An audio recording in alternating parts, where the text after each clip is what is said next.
এবারে ছাত্রদের নাম কি? উলাইকা হিজবুল্লাহ। ছাত্ররা কারা? হিজবুল্লাহ, আল্লাহর দল। এই আল্লাহর দল বাংলাদেশের দল ওইটা না। মুশকিলটা হচ্ছে এই, কোরআন হাদিসে যেখানে ভালো একটা নাম পাওয়া যায় এই নামটা এক দলে নিজেদের খাস করে নিয়ে নেয়। আরে বাবা, তুমি যদি হিজবুল্লাহ হও তাহলে তুমি তো বাকিদেরকে হিজবুল শয়তান বানিয়ে দিয়েছো। কারণ দল তো দুইটা, একটা হিজবুল্লাহ, একটা হিজবুল শয়তান। তোমার এই 100 লোক যদি হিজবুল্লাহ হয় তাহলে বাকি কোটি কোটি মুসলিমদেরকে তুমি হিজবুল শয়তানের দলে বানিয়ে দিয়েছো। নাম দেওয়ার ক্ষেত্রে সাবধান থাকতে হবে। নাম কেবল পাইলি দিয়ে দেয়।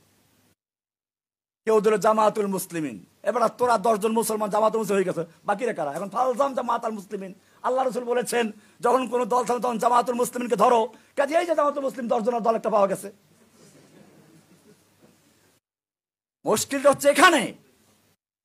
আমি দল করা না জায়েজ বলি না, সেটা একটা সিফাতের উপর হতে পারে। আনসার মুহাজির নাম আছে, কিন্তু দলগুলো করতে চিন্তা করতে হবে। এমন কোন দল আপনি করলেন যে দল করার মাধ্যমে আপনি বাকি গোটা বিশ্বের মুসলিমদেরকে অন্য দলে ফেলে দিলেন, এরকম নাম রাখা ঠিক না। বলছিলাম আল্লাহ তার রাসূলের সাহাবীদেরকে কি বলছেন? উলাইকা হিজবুল্লাহ। এবারে পরীক্ষার দরকার আছে না? মাদ্রাসায় পরীক্ষা লাগবে তো। পরীক্ষা নেওয়ার জন্য মাদ্রাসার যে টিচাররা পড়ায় কমপক্ষে ওই লেভেলের বা তার চেয়ে উপরে হতে হবে, এছাড়া পরীক্ষা হবে?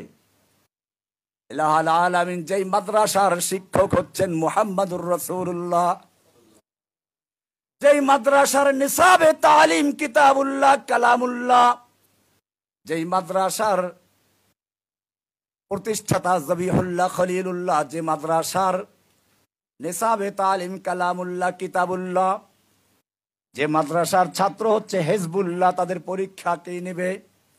পরীক্ষা নেওয়ার মতো দুনিয়ার আর কোনো শিক্ষক নেই, দুনিয়ার আর কোনো আলেম নেই। আল্লাহ তাআলা বলছেন উলাইকাল্লাযীনা ইমতাহানাল্লাহ। আল্লাহর রাসূলের ছাত্রদের পরীক্ষা স্বয়ং আল্লাহ নিজেই করে নিয়েছেন, বলেন সুবহানাল্লাহ। এবারে পরীক্ষা কোথায় হলো? পরীক্ষা হলো বদরে, পরীক্ষা হচ্ছে উহুদে, পরীক্ষা হচ্ছে হুনাইনে, পরীক্ষা হচ্ছে তাবুকের ময়দানে, পরীক্ষা হচ্ছে হুদায়বিয়ার ময়দানে। উলাইকাল্লাযীনা ইমতাহানাল্লাহ। পরীক্ষা হচ্ছে উত্তপ্ত রোদে শুয়ে দিয়ে বুকে পাথর চাপা দেওয়া, এই অবস্থায় কাটিয়ে দেওয়া। আমাকে একদিন এই লাস্টে যে গুম করলো, সারাটা দিন আমাকে গাড়ির ভিতরে রাখলো, একটা গাড়ির ভিতরে এসি বন্ধ করে দিয়ে লক আপ করে দিয়ে রোদের ভিতরে রেখে দিল, ওই যে গারদের সামনে যে জায়গাটা। এই জায়গায় আমি গাড়িতে বসে মরতেছি, অথচ দেখেন আশপাশে হাজার হাজার লোক যাচ্ছে, কেউ বুঝতেছে না এখানে একটা লোক মারা যাচ্ছে। সারাটা দিন রাখে, একটু পর পর গিয়ে বলে রহমান সাহেব এখনো রাজি হন। আমার মনে পড়লো শাইখুল হাদিস আল্লামা আজিজুল হক সাহেব আমাদের ক্লাসে একটা গল্প করতেন যে একজন স্বাধীনতার পরে এক বিহারীকে ধরছে মুক্তিযোদ্ধারা, ধরে বলছে ক জয় বাংলা, বল জয় বাংলা কা। ওই বিহারি বলছে ও নেই বলেগা। ওরে মারা শুরু করলো, মারতে মারতে এক রক্তাক্ত করে ফেললো। আবার জিজ্ঞেস করে বল জয় বাংলা ক। ও একই উত্তর ও নেই বলেগা। লাস্টে সে মরেই গেল। শাইখুল ইসলাম বলতেছিলেন যে এই ব্যক্তি যদিও মরে গেছে কিন্তু সে আদর্শের উপরে অটল ছিল। আমার ওই গাড়িতে বসে মনে পড়লো সেই ও নেই বলেগা। আমি ওদেরকে বললাম ও নেই বলেগা, জয় বাংলা বলা হবে না।